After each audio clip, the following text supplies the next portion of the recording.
So it's week. What are we in now? We're going into 6. Going into week 6 of the NFL, and both New York teams are 0-5. Yet there is still a huge gap between the two of them.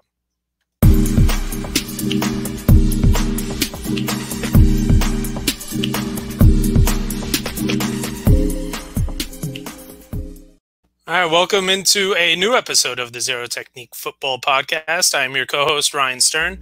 Joined with me, as always, is Derek Mountain. How you doing tonight, Derek? I'm good, Ryan. Is Tuesday Night Football going to be a thing now?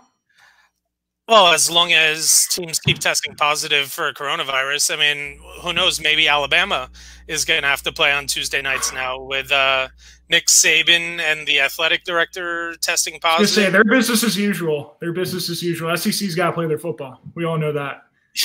Yeah. Oh, yeah. Who cares about down there? It doesn't exist. But I mean, it's crazy. I mean, when you think of and we'll get into the NFL real quickly, but since we just brought this up, when you think of the SEC, a lot of times you think about hard-nosed, smash-mouth, defensive-minded football, and yet we're seeing Big 10 numbers being, or not Big 12 numbers being put up in the SEC. I mean, in the Alabama-Ole Miss game this weekend, there wasn't a punt until the fourth quarter. Who would have envisioned a Nick Saban defense giving up, what was it, 49 to Ole Miss? 48, yeah, 48. Lane Kiffin's been there for 2 seconds. I get that he was the OC there for a while, and he's an unbelievable play caller, but, like, whoa, that was – I mean, I'm watching that. I was literally in shock, just like, what is going on right now? Yeah, I mean, the whole state of college football is just – I mean, it's so weird right now because you don't have the Pac-10 playing, or Pac-12, whatever they're called now. And I mean, they're going to be playing some of these teams have played a couple games. Some are just getting into the start of their schedule. Everything is just so misaligned. And then you have teams that have missed weeks because of canceled games due to coronavirus. And you have Notre Dame, who has played 3 games, and while, yeah, they've won all 3 of them, and they've won all 3 of them, if you look at the final scores, they've won them pretty handily. But the Duke game was not easy for them, and even though they just ran the ball at will against Florida State this past weekend, that game was still much closer than it should have been. And yet they're still ranked in the top 5 now because there's no one else to exactly. rank. Oklahoma has 2 losses. Texas has 2 losses. LSU has 2 losses. All of these major football powerhouses are under 500. Yeah, and when I check into the top 25 each week, it's just, I mean, it's SEC, ACC, Big 12, and then a couple flyers, but it's just like these really weird teams or teams that, like, I know UNC has an unbelievable recruiting class and Mac Brown's done an unbelievable job, but they're up to 6 now, right? Like where did that come from? In any other year, that's a huge deal, but this year kind of just like, okay, like no one else is playing right now, so I guess so. Yeah, and well, again, like I said, if you're undefeated, you're in the top 10. Just because exactly. It's so tough to be undefeated right now, because none of these big time schools they get these buffers at the beginning of the season where they play the FCS teams, they play the non-Power 5 teams just to get their 2 or 3 extra wins, right. Get their feet get under their bearings before the conference. Get their legs underneath them. And they don't have that this year. Everybody just jumps right into conference play, and all of a sudden Notre Dame is now in a conference. Which I mean, I know they had to do it because everyone was only playing conference games, and there's only 4 independents in all of college football, and you can't just play the 3 service teams. Even though I'm sure Notre Dame wouldn't mind it, but there's only so much Army, Navy, Air Force you can. Speaking of independent, that's who's a weird one. BYU. They're like 13th in the country. That's right, and so like, now where is that coming from? They smacked Navy, but like so BYU used to be in I think the Pac-12. I think, and Mountain now West, they're not, maybe, or maybe the Mountain West. Yeah. And Air Force used to be an independent, and now they're in the Mountain West, I think. So, everything is just so screwy. But we are going to be, in fact, we have a special guest joining us right now. He is the owner of Football Game Plan, and you can see him on CBS Sports HQ. And our special guest tonight is Emory Hunt. Emory, welcome to the show. Yeah, I appreciate you guys having me on. Absolutely. So, in fact, we'll get into a little bit of NFL, but I know that you are big into the college scene as you are with the NFL. We're looking at what a crazy year it's been so far in college football, and now the big news with Nick Saban and the AD of Alabama testing positive for coronavirus. What does this mean for Alabama over the next couple of weeks? Are they going to, if everyone else tests negative, are they going to go on with other coaching, or does Nick Saban have enough pull that maybe they're gonna let Alabama have a bye or two? No, I think they're going to roll with Steve Sarkisian, their offensive coordinator, and allow him to, run the team, so to speak. He has head coaching experience, and Saban said earlier that he still is able to watch practice and communicate with coaches and stuff like that over Zoom. So nothing really changes from that point as long as he stays asymptomatic. But I think it'll be business as usual for the rest of the team. All right, so we'll get a little bit into the NFL now, and obviously the big news around here is the breaking news that happened during the Bills-Titans game last night, and that was the Jets just flat out releasing Le'Veon Bell, and this is a real head scratcher if you think about it from a Jets franchise standpoint.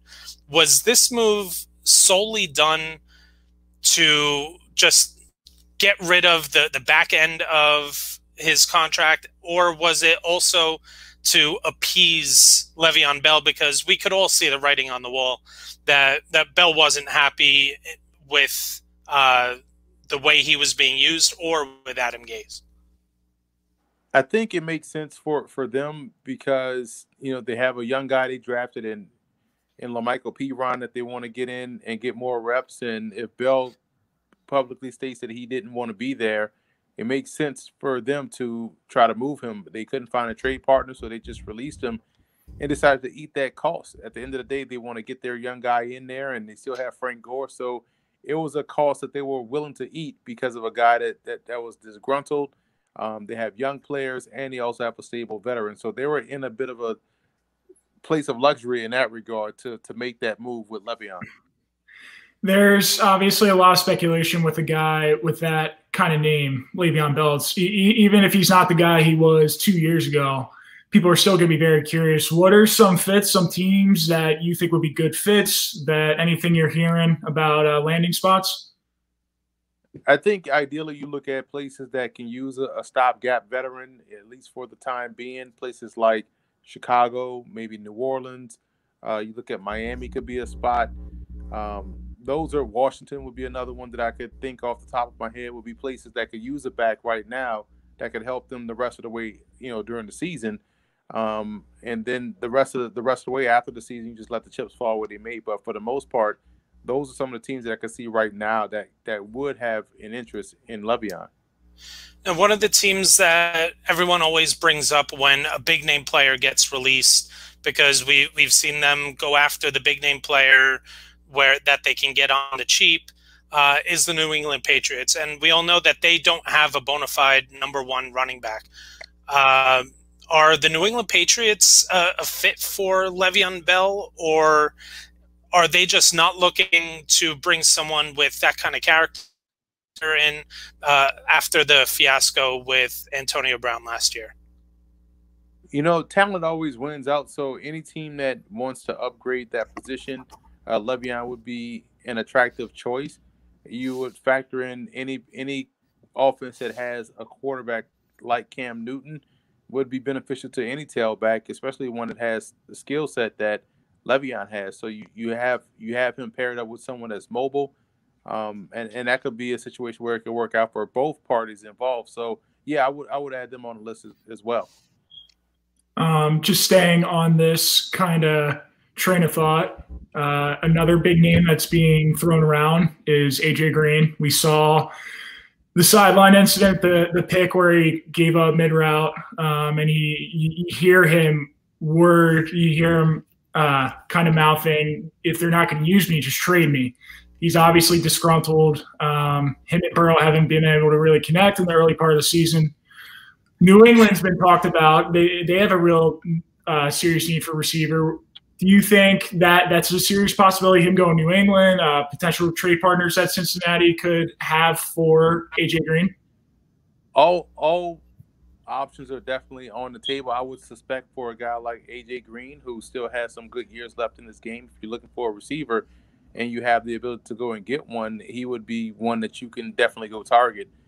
So, you know, if you're dealing with guys that are premier players like Le'Veon Bell, AJ Green, guys like that, they tend to have markets regardless of the situation that they're leaving in or the situation that they currently find themselves in.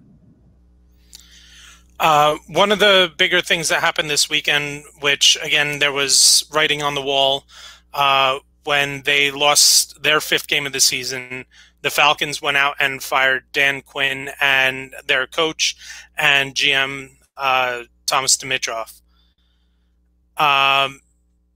This is a team that obviously has more talent than pretty much any 0-5 team in NFL history. Is there still any belief down in Atlanta that they have what it takes to make a playoff run this year? Or is this all about just making sure that they're getting ready for next year and grooming whomever it may be to take over the spot down there?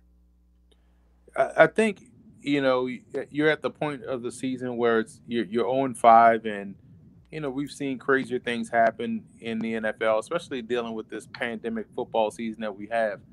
So you really just want to get your first victory, and that's where their focus is going to be this upcoming Sunday against I forget who they're playing, but you know, this is the team that they're focused. This is their biggest game of the year because they want to win the next one, and anything after that you just build on the next week. So I think for them the focus is just trying to put out better tape than they have the previous 5 games, and you know, you just hope that with the streamlined focus, it'll help them out not only this week, but you know, for the rest of the season. It seems like a overhaul is almost inevitable there. I mean, it's really tough to say without the new regime there, but Matt Ryan's contract situation is going to be really tough to navigate for the next 2-3 years. I think his contract carries over $50 million in dead cap in 2021. Do you envision trying to move on from him and going into next year? Is it just going to be too hard, and do you think they'll try to make it work, at least for the time being? I think the money would make it too hard to work in, and plus Matt Ryan is still a very productive player. You want to allow a guy like Ryan, who has that level of cachet within that organization, you know, the ability to choose his own exit. And, you know, I think it's a little bit too early to give up on a guy like Matt Ryan because they've been in games. They've had opportunities to win games. They just haven't been able to finish. So I think Matt Ryan is someone that should be, quote unquote, safe within an organization, no matter who comes in as GM or the head coach. Last one for me, and it's about the New York Giants. And we saw them really give Dallas a run for their money down in Dallas this past weekend, lost on a last-second field goal.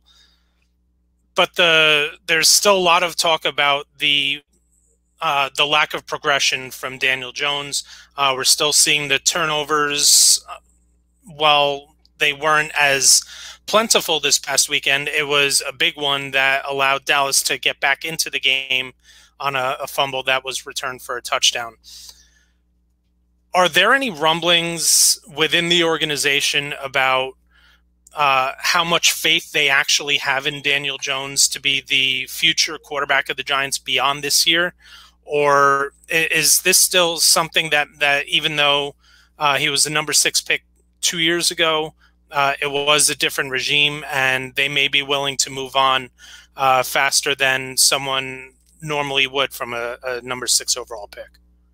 I haven't personally heard anything, but, again, when you're dealing with someone that has averaged a turnover every game of his career, I think only one game he hadn't had a turnover, they're definitely going to need him to play better. Otherwise, he's going to find himself in a situation where they're looking for someone else. So, again, for Daniel Jones, it's about making sure you protect the football, because the Giants last week, I believe, was the first time all season they scored over 20 points. So, and there've been some opportunities for him to have chances to win games, and he just hadn't come through. So outside of the play itself, the turnovers was killing him. And if he can't turn it around, then he's going to force your hand to try to find a better option. It'll probably come in the form of a veteran or something like that. But it all starts with him protecting the football. You good, Derek? Yep, I'm all set. All right, Emory, want to thank you for joining us tonight. Why don't you let our listeners and viewers know where they can find your work and where they can find you on social media? I appreciate you guys having me on. They can follow me at FBall Game Plan on Twitter. Be sure to subscribe to our Football Game Plan Network located at youtube.com/Football Game Plan. All right, and I know you've done great work with your college football coverage so far this year. I watch you every Saturday, so love what you're doing. Appreciate you guys, man. That means a lot. Thanks a lot. You guys keep chopping wood. All right. Well, looking forward to having you on again soon. All right, that was Emory Hunt. Again, you can follow him at FBall Game Plan. He also does a lot of work with CBS Sports HQ. Does a great job covering football, both college and the NFL. I had the chance to meet him a couple months ago. In fact, it was not too long before everything got shut down. Backsportspage.com was held a symposium for college students with a lot of people in the sports media industry, and Emory was just absolutely one of the best pieces that Backsports Page was able to bring on that night. He gave so much information and so much words of wisdom for those students looking to get into the industry. And again, like I said, I absolutely love the work that he does. So make sure that you are following him. I guess we can get into our Week 5 takeaways. What do you got? My first one, we'll go with Derek Carr. I think with the quarterback play this year, rightfully so, guys, we're talking about Russell Wilson, Josh Allen, even Mahomes. But Carr is definitely the forgotten guy in the bunch. He doesn't necessarily have that prestige, but he does have the numbers to back up his play this year. He's, I think, 3rd in passer rating, 6th in yards, and this team is now 3-0 with Henry Ruggs, and he has not put up the gaudiest numbers among the rookie receivers, but he had a long 72-yard touchdown that completely changed the complexion of that game against the Chiefs last week. And just what he does for that offense being on the field, when a team is going to be in one high, he can take it to the house on any play. If you're going to be in one high, you also have Darren Waller underneath, one of the most dynamic pass-catching tight ends in football. They got their ground game with Josh Jacobs, maybe the best offensive line in football. Aguilar. I think it was through next gen stats. He was 4 for 6 for 220 on pass attempts above 20 yards against the Chiefs. And they were first in DVOA and pass defense going into that game. That's a legitimate pass defense. They bring a ton of pressure. Spagnuolo has a ton of different looks. And Carr had never been the Chiefs in his career. He'd never been Mahomes, and he finally broke through. I think it's time to start talking about, is this offense making the next step, taking that next step right in front of us? Are they finally becoming an elite offense? They always have a ton of yards. They always look good statistically, especially Carr is very efficient, but his biggest criticism, biggest knock, he's very conservative. He's apprehensive to throw the ball down the field. But right now with Ruggs, it just looks a lot better and a lot different. Yeah, you absolutely hit the nail on the head with Henry Ruggs and what he brings to the offense. Look at what happened after that touchdown, because they weren't able to get a whole lot done on the ground before the Henry Ruggs touchdown. After that, you started to see a little bit of a shift in game plan by the Chiefs defense, giving a little more space, not dropping the extra safety into the box, and all of a sudden after that, Josh Jacobs starts to find more holes, and he starts to score touchdowns. And so even though Henry Ruggs hasn't had the statistical year, again, until this past week, he hasn't had a great statistical season so far. But when he's on the field, he's doing more than what you'll see in the box score.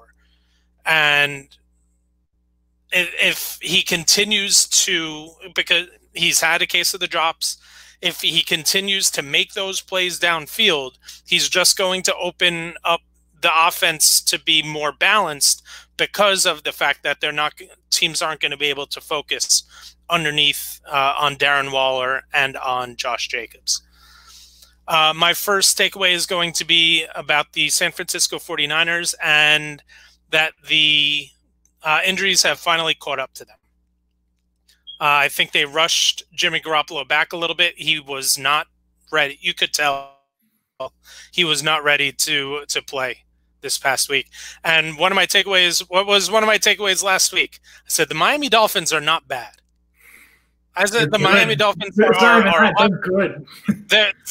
They've become a good football team. They now, and it wasn't even close the whole game. It was a big lead early and often. They were able to run, they were able to throw, they were able to play defense against a team that went to the Super Bowl last year in San Francisco. Ryan Fitzpatrick is the enigma, man. When he is on, he can be one of the best quarterbacks in the league. It doesn't happen as often as it could or should, but when he is on, he makes this team better than I think a peak Tua from this year is going to give them. So I think the long-awaited arrival of Tua Tagovailoa was put off a little bit because of what we saw from Fitzpatrick, but the key pieces that they were missing on defense was obvious. The thing that really surprised me the most was how willing they were to just give the full game plan in terms of the rushing to Raheem Mostert. Coming back off of the MCL injury, he did look good, but one touch for Jerick McKinnon, who had scored every week so far this year. And especially in a blowout, why is Raheem Mostert on the field when he's still not 100% from the knee injury, and you have a healthy Jerick McKinnon who has looked good? There was something off about the 49ers. Two things off what you said. One, Ryan Fitzpatrick has stringed together a few games. He's playing the Jets, so you know what that means. He's not going to play well this week because we're all bought in. That's my takeaway. You know he's going to come out, not care, and throw 3 picks against the Jets somehow. And 2, I think something that's really swept under the rug, but you see it with the Colts, what he's doing with the Colts and how he transformed them so quick is how good DeForest Buckner was. And yes, he got moved for a mid-first round pick, but that guy, besides Aaron Donald, might be the best interior D lineman in football. And yes, Nick Bosa is their best player and one of the best players in football, and probably has the most weight on his shoulders, the most impact for that team. And losing him was absolutely astronomical. But DeForest Buckner, replacing him with Kinlaw, and Kinlaw has a ton of raw potential, and he's been good. Exactly. Javon Kinlaw's been good, but he's not DeForest Buckner yet. That's a huge ask. That's a huge ask. What do you got number 2? I'll go off what we talked about with Emory and the Falcons. They're in an interesting spot. Like we said, they're not an 0-5 team. They should be 2-3, barring 2 epic collapses. I think they regress to the mean. They're not going to be this. They're the second pick right now. That's not going to happen. I mean, both New York teams are worse. Washington, the Jags, Bengals, all those teams, Detroit, I expect all of them to pick higher than Atlanta, but they could be in an interesting spot. What happens if Trey Lance falls to them? If they hire a guy like Bieniemy, and do they pull the trigger on Lance? Have a Mahomes kind of situation where sits for a year behind Matt Ryan? Do they dedicate all their picks to other positions, specifically defense, like we saw a team in their division, the Panthers, do, and it's already paying dividends? That defense has already taken a 180 from the first 2 weeks. Yeah. Because, I mean, Matt Ryan is not the problem there. The offense is old, it's aging, it's overpaid, but they're not the problem. The defense has always underachieved and underperformed in Matt Ryan's tenure there. What happens if they actually gave it some attention in the draft? It's something interesting to see. We won't know until next year, but they can't. I think they're the 3rd most expensive team. They're $25 million over the cap going into next year. They're not players in free agency. They have to get better through the draft. So it's going to be really interesting to see where the new regime goes. Yeah, I mean, so I had said a lot with Emory, and I think the rest of this year is about them grooming players that may not be playing right now and seeing what they have for the future. I think, and a lot of it has to do with you have the health of Julio Jones is a big question mark.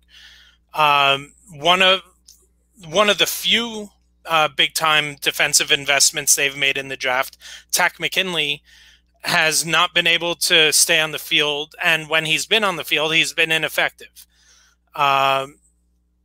So that's like why.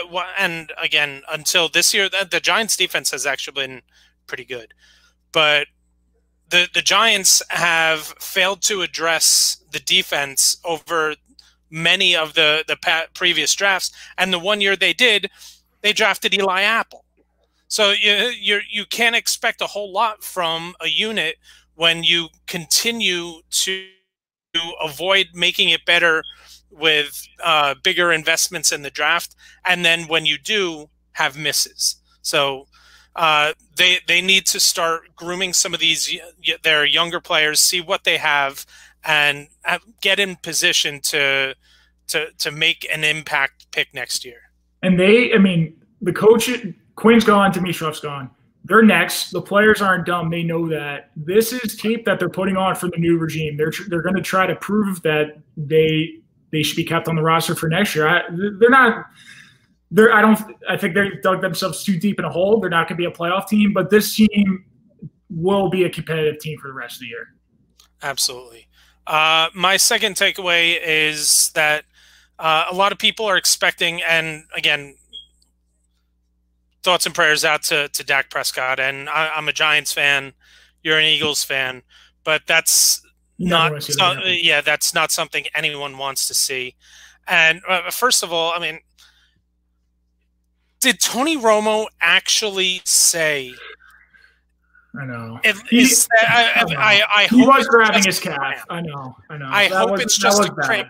As his ankle is pointing 90 degrees the wrong way, he's slamming it on the turf to try and pop it back into place, not realizing it's fractured, hoping it was just dislocated. I mean, everyone loves to jump on Tony Romo about how great he's been.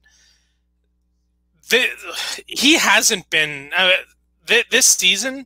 We've heard way too many times him with trying to predict the plays that he always likes to do, and it's always the wrong one.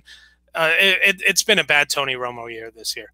But again, back to Dak Prescott. That's not something you want to see. Hope he has a full recovery. But now we see their backup, Andy Dalton. And a lot of people are saying, okay, well, we've seen what Andy Dalton can be in Cincinnati. There isn't a lot to expect. Andy Dalton never had this group of receivers in Cincinnati.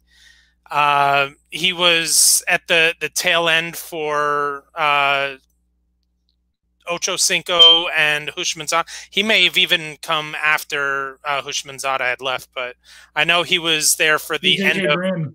and then AJ Green came on after the Ocho Cinco years. He's never had, and Marvin Jones was okay, but he's never had an Amari Cooper, a Michael Gallup, a CeeDee Lamb, all of a sudden Cedric Wilson, Zeke in the backfield. He's never had this group of players to throw the ball to. I don't think, obviously he's not Dak Prescott, but I don't think a lot of people are saying, oh, well, if they can get 75% of Dak from Andy Dalton, they'll be okay. I think you can expect more from that from Andy Dalton. I don't think he's a terrible quarterback, and we saw him hit Michael Gallup down the sideline twice to put them in position for a game-winning field goal. I don't think the Cowboys are going to be so much further off from what they've been with Dalton at the helm. I agree. And even if you get 75% of Dak, that's still 300 yards.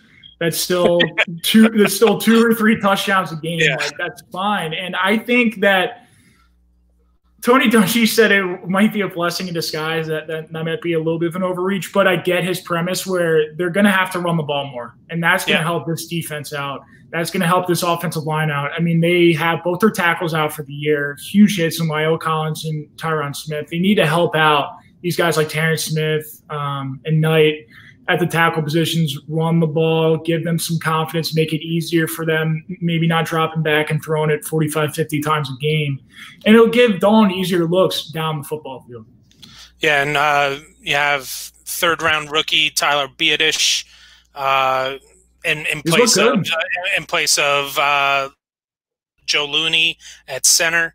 And I really liked Beattish. I thought that he was going to go early to mid-second round, and then he falls to the end of the third round. And I mean, that was just he was by far the best center prospect going into his senior year, and he has a disappointing year. Cesar Ruiz was pretty damn good. Yeah, well, but going into his junior year, he was a first-round pick or a borderline first-round pick. Comes back, it's a little bit of a disappointing year. He's playing with injuries, falls all the way to the end of the third to the Cowboys. You know how that's going to end. You know he's going to be a stud. Yeah. So third and final takeaway from week 5. My final takeaway, I am looking forward to the week 6 matchup of the Browns and the Steelers. I am curious about the Browns. They've grabbed my attention. We all knew after the 3-1 start that Stefanski was definitely steering them in the right direction, but they go out and they handle the Colts. I was not expecting that. This is a stout front, and they weren't even able to run the football effectively like they have in the first 4 weeks. Didn't matter. Baker Mayfield won them that football game, and that defense was stout. And yes, Rivers looks old, and he's not the same guy that he used to be, but he's been efficient. John Taylor, yes, a little bit disappointing. That offense disappointing as a whole, but they stifle them. Ronnie Harrison comes up with the crucial pick six to really make that game out of reach. I'm curious because you have the Browns on the one side where they're actually playing up to their talent and potential from Stefanski, and then you have the Steelers on the other side, one of four undefeated teams left, but they've played the Eagles, the Giants, the Texans, and who am I missing? The Broncos. Like, yep. Most convincing win in there is maybe the Eagles, and they haven't really looked that convincing in any of those games. All of them have been close games. Yep. So I'm curious. This is a huge game for playoff implications, and the Ravens don't look like the Ravens from last year. This has AFC North implications of who can win this division. I'm really curious to see how this matchup unfolds. Yeah, and it was funny because unfortunately before I came down with a little 24-hour bug where I wasn't able to do the fantasy show this weekend, but we were both of us had thought that Kareem Hunt wasn't going to be someone that we could look into playing this week, this past week.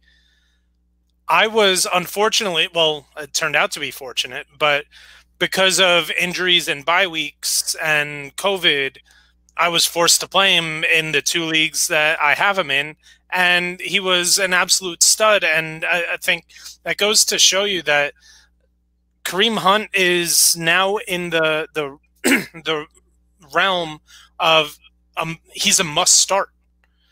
Kareem Hunt is, when he's by himself in the backfield, is a top 10 back in the league. Absolutely. And his ability as a pass catcher is uncanny. I mean, he might just be the best, besides Kamara, might just be the best pass catcher out of the backfield in football. Yeah, and what he's done, not only to help Baker Mayfield, who had a little bit of a rib injury, should be good to go this weekend. But having a rib injury and then going against that Steelers front seven is not always the best thing. But luckily for him, their offensive line has been that's going to be out of their minds. That's going to be a great matchup. A much improved Browns offensive line against this Steelers defensive front, and everyone had been saying how great this Steelers defense was going to be throughout the whole year. They haven't been as dominating as a lot of people should, and a lot of people looked at that week one game against the Giants and that at the dominating performance that they put on there. Maybe a little bit more was because of the Giants and not because of the Steelers defense. So they definitely need to pick up their game if they want to really have a secure place atop the North. And my final takeaway is, again, what we saw last night, Tuesday Night Football. The Titans manhandled the 4-0 Buffalo Bills. And I know it was fine because the final score sort of made it seem a little bit more like how the game felt, because it was closer at points during the game than it had actually felt. It was the Titans were able to do whatever they wanted to do on the ground. Ryan Tannehill, I heard a stat that over their last 14 games that they've played, from the time that Ryan Tannehill took over, you take the last 14 games of Tannehill, take the last 14 games of Patrick Mahomes, and Tannehill has a better passer rating. He has more yards. He has more touchdowns, same amount of interceptions, and more rushing yards. It's time that we talk about Ryan Tannehill as being a legitimate quarterback in the NFL right now. He's in the perfect spot for him, the perfect system for him. It allows, because of the running ability of Derrick Henry and the prowess of that offensive line, you're never going to see five very few nickel sets against this team. He's going to have a lot of one-on-ones on the outside, and we saw A.J. Brown finally get back onto the field and have a huge game last night. So this Titans team is for real. We were talking about before the show, but it's like they totally got the Bills out of their game immediately. This is a team. I mean, they didn't have Trey White, so that's a huge deal, but they want to be a two-high shell defense. They don't want to blitz. They want to keep everything in front of them. They want to play zone defense behind. And they can't do that. You can't do that against the Titans. You have to put 7 or 8 in the box against these 2 and 3 tight end sets, these 21 and 12 personnel formations. They're shifting every single play, trying to get numbers to their side. And on the outside, they have A.J. Brown, who, I mean, we saw his impact. He had played banged up week 1, hadn't played week 2, week 3, comes back, monster. They don't even have Humphreys or Corey Davis, but you see a guy like Khalif Raymond who could take the top off the defense. And these are just easy looks for Ryan Tannehill off play action, naked boot. He's on the run. You can't guard it. It's these one-on-one matchups running across the field. You can't defend it. It's such a hard ask for the defense when you're playing against Derrick Henry. Yeah, one of the best ways to be successful in the NFL is to be balanced, to be able to run the ball equally as well as you pass the ball, because then the defense can never guess what you're doing. And that's one of the reasons why the Titans have been as successful as they've been so far. We are going to look ahead to week 6. We don't have a Thursday night football game because of stupid Patriots getting COVID, pushing the Titans. It was because of the Titans getting COVID, pushing the Bills game back, and now the Bills Chiefs game was pushed from Thursday night to Monday dinner time, 5:00 p.m. Eastern time, because that's when everybody wants to watch football. So we'll do the Eagles game, we'll do the Giants game, we'll do the Sunday night football game, and we'll do the 2 Monday night games. So we'll start off with the both teams are playing at 1:00. I got the Eagles hosting the Ravens, which we started to get into. What are you looking at this weekend there? A few things. I thought the Eagles had their best offensive performance against the Steelers last week. They had some promising signs. Travis Fulgham looks like a legitimate weapon. I mean, he's big, he's fast. He had contested catches left and right. He played on the outside, he played inside. His route tree was pretty impressive. It's interesting, but it's just not a good matchup. That Steelers defense, the one weakness you can pinpoint is the corner. Joe Hayden's played well, but Steven Nelson hasn't played at the level he did last year. At Baltimore, secondary is not built like that. Marlon Humphrey might be a top 3 defensive player of the year candidate. That secondary might be the best in football. I like Fulgham going forward, but not this week. I think it's going to that O-line's hands are going to be very full. And look, this Ravens offense hasn't looked like the 2019 Ravens. Lamar Jackson hasn't looked like the spectacular highlight reel that we're expecting every single week. I mean, he's had his moments. He had the run against Washington a couple weeks ago, but it's just been inconsistent in the passing game. Seems like they're forcing the issue trying to throw the ball, which I understand. Maybe a trial run for Greg Roman. They know they can run the ball. But I still think this Eagles defense has a ton of holes, especially against the tight end position. Who they have, Mark Andrews. Lamar Jackson, Mark Andrews have great chemistry between each other. I don't see the Eagles winning. I think they're definitely trending in the right direction compared to the first couple of weeks, but it's just a really bad match for them. Yeah, and you brought up Marlon Humphrey, and I think a lot of people also forget that Marcus Peters, as soon as the trade last year happened where the Ravens acquired Marcus Peters, it became an entirely different secondary. He just opened up so much for them to just say, okay, go lock up your guys, and we'll do the rest underneath. This Ravens defense is legit. We saw Joe Burrow have success over the previous couple weeks, and he looked like a 7th round rookie as opposed to the first overall pick this past week. It was not a pretty sight.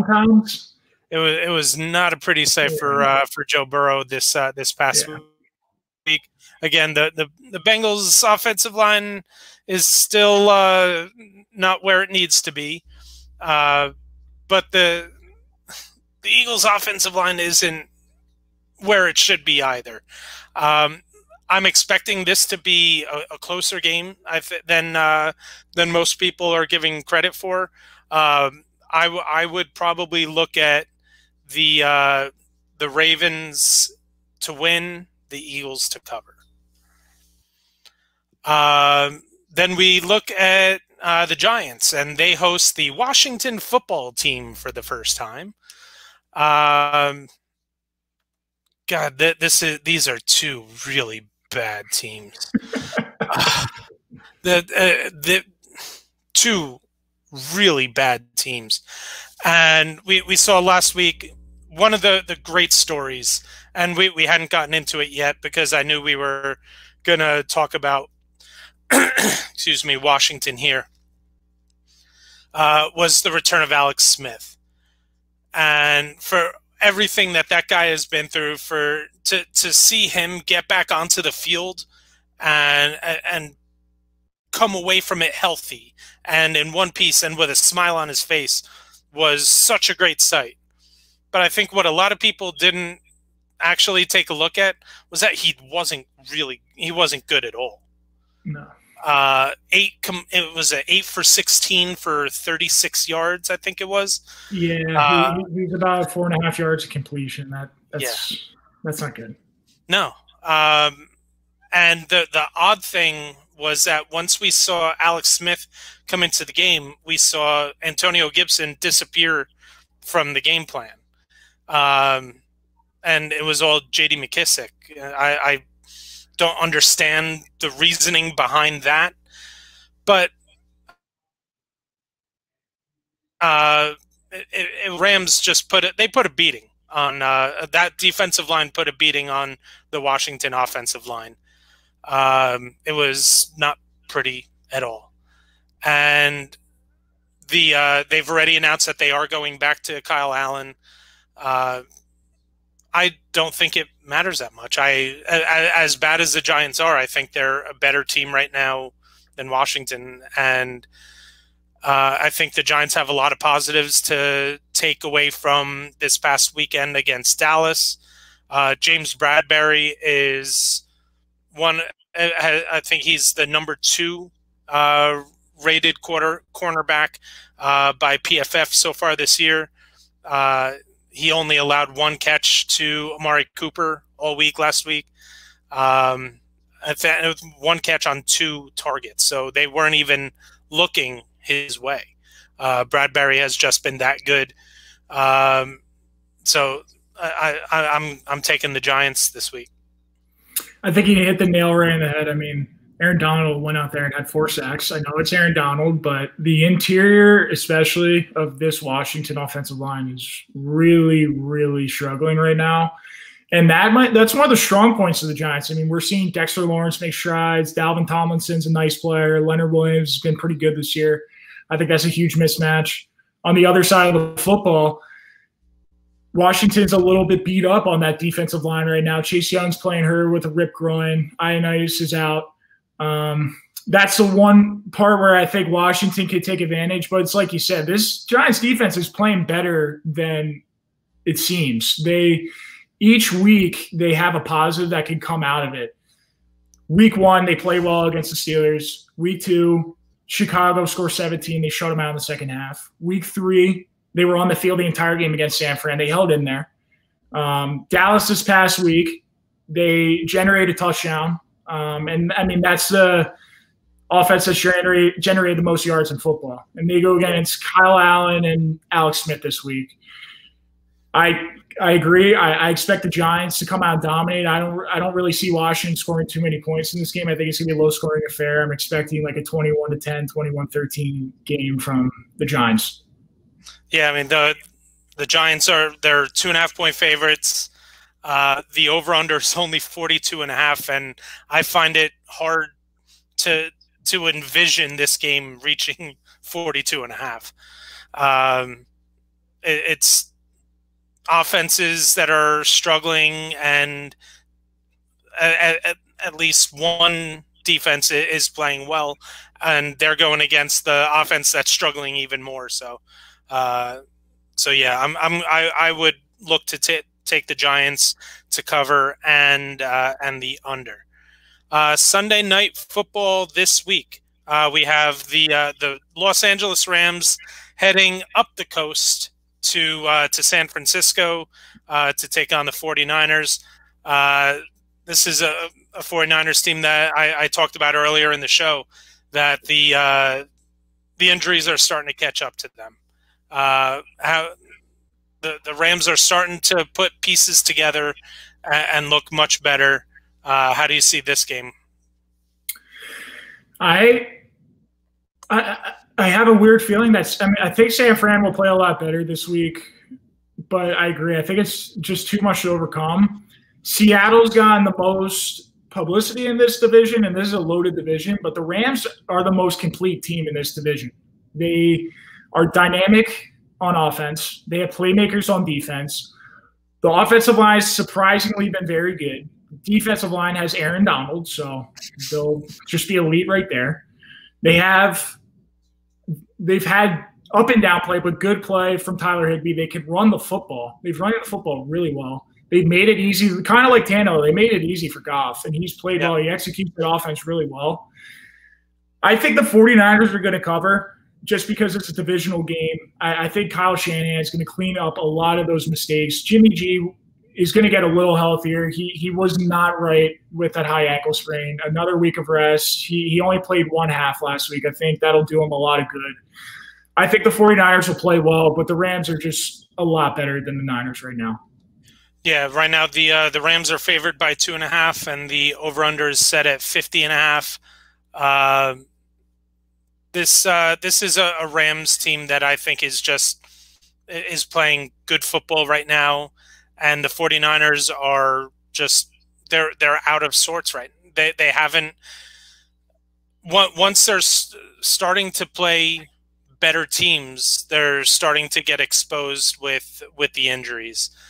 And I think that the balance of the Rams, the fact that they've been able to run the ball with better efficiency with Darrell Henderson and Malcolm Brown than they were with Todd Gurley, says a lot about how the offensive line has been playing. And having the two studs on the outside with Kupp and Woods is going to be tough on a beat-up San Fran secondary. So I am going to go with the Rams, and I'm gonna go with the under because I'm not sure how many points the 49ers are going to be able to put up this week. We got 2 Monday night games, and we've got one outstanding game and one that really could have been outstanding, but still might be. So we'll start off with the first one, which is the Kansas City Chiefs at the Buffalo Bills. The Chiefs are currently a 4-point favorite and a 57.5-point over-under. So, I mean, if you're playing DFS and you're looking to make sure you're playing in the Sunday Monday slates so you can get a piece of this game in your next one even. Right. Yeah, and the next one as well. There's tons of fantasy output from these 2 Monday night games. But so for this Chiefs-Bills game, we just saw the Bills last night get dominated by a team that is completely opposite from the Kansas City Chiefs. How do you think they match up against the Chiefs as opposed to last night against the Titans? I actually think this is the kind of game the Bills want to play.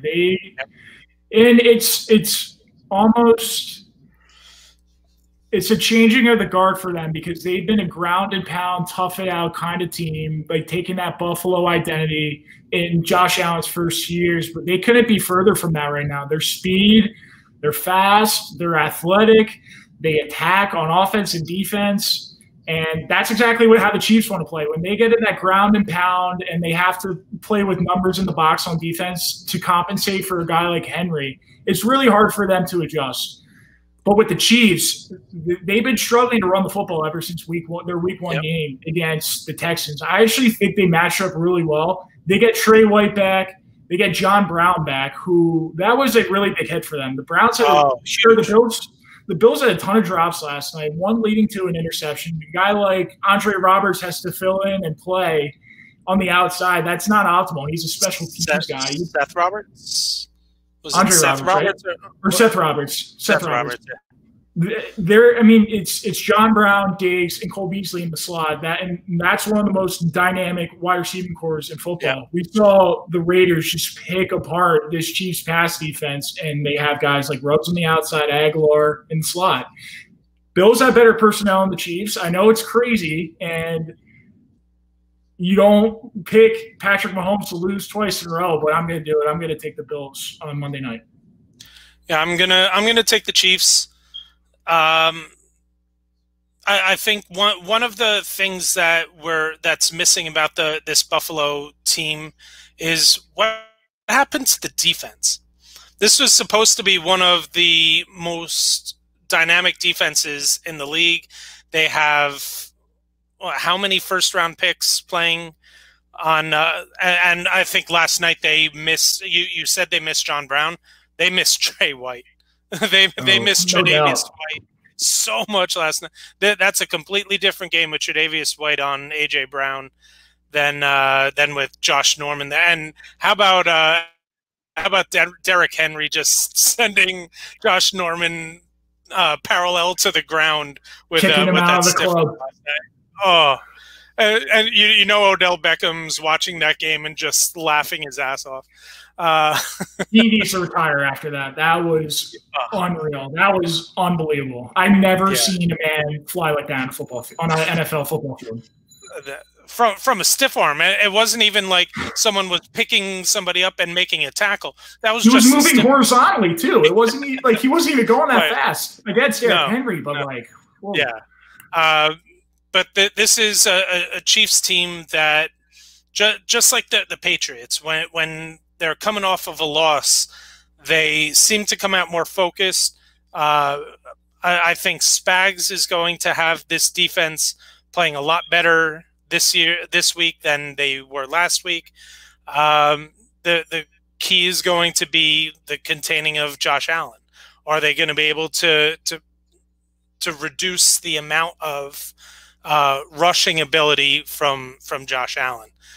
Because when he's able to escape the pocket and get those yards with his legs, it then forces a defense to put a spy on him, which opens up other options for him in the passing game. But this is a team that with KC, looks like they're going to be without Sammy Watkins for a couple weeks, and while Sammy Watkins can be really good, I think it may be a blessing in disguise to get guys like Mecole Hardman, Demarcus Robinson, more snaps, more production, and it's also going to mean more from Travis Kelce. And the Bills have not been good against tight ends this year. Jonnu Smith ate him up last night.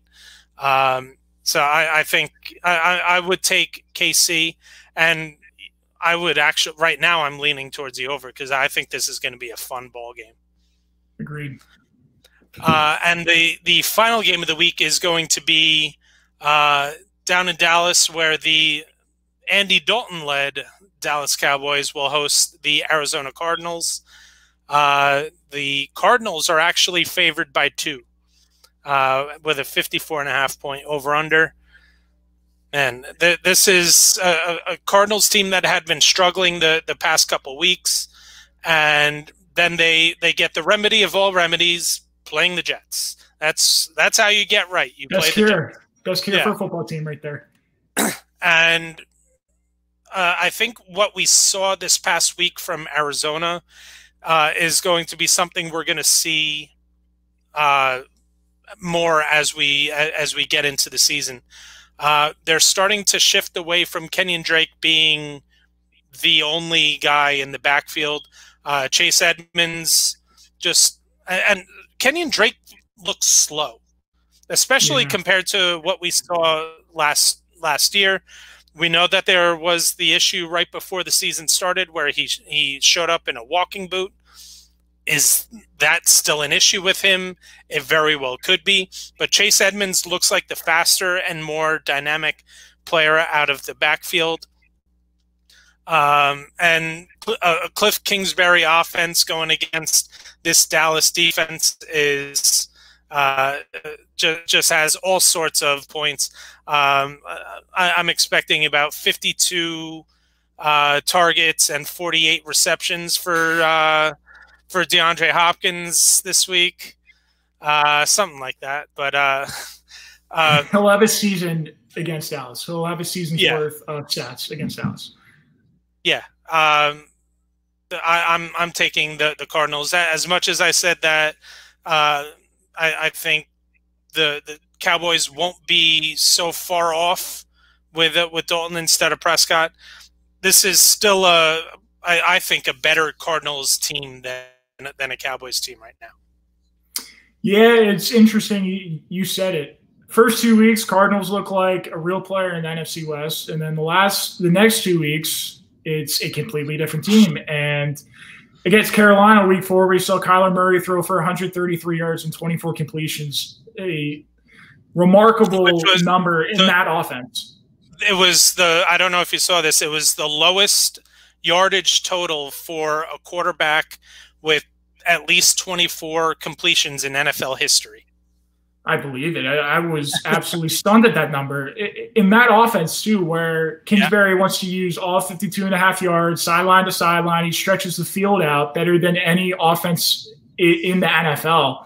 And they have the weapons. And Carolina's defense has improved a ton, but just a weird game from them.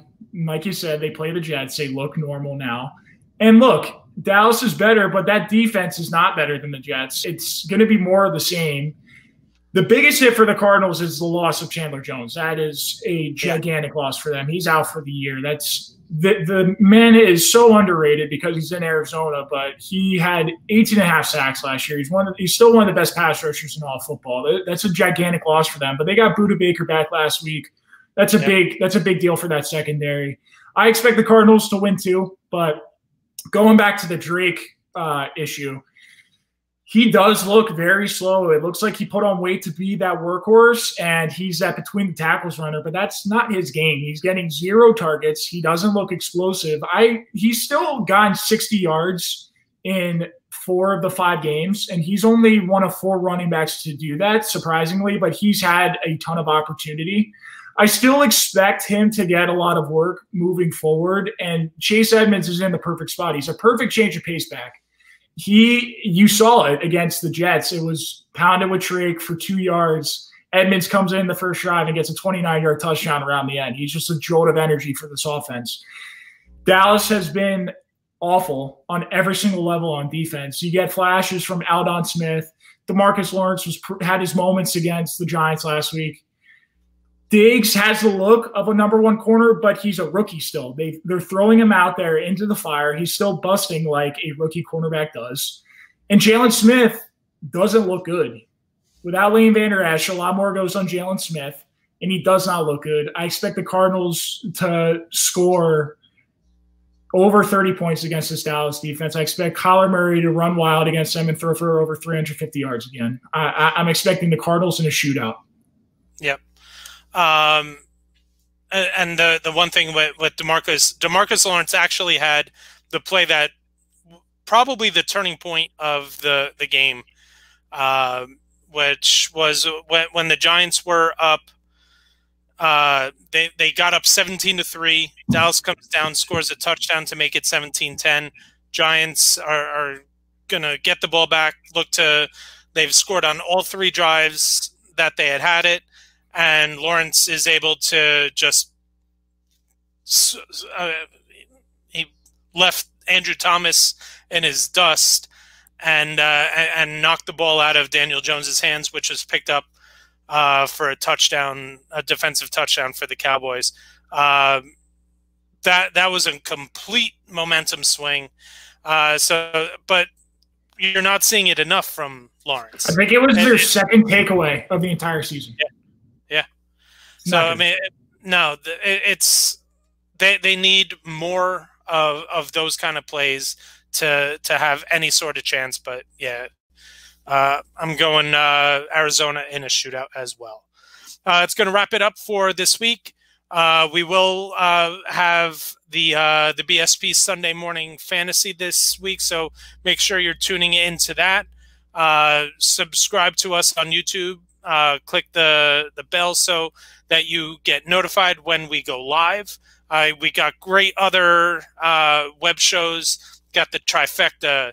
We've got the Exit Velo, Off Topic with Randy Zelia, the new Fourth and Long podcast with Justin Brownlow. Got some great shows that are being brought to you by backsportspage.com.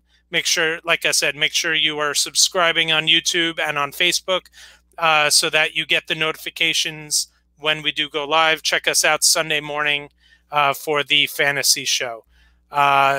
Derek, got anything going up that you want to plug? Check out my power rankings. They're weekly. I'll be releasing a few more articles this week, but you guys check us out on Sunday. You don't need to set your lineup for tomorrow night. No Thursday night this week. No Thursday night. And so I can follow Derek on Twitter at Derek Mountain. I am at rstern33. The show is at Zero Tech Pod. So until we'll see you on Sunday, and until we meet again, have a great night.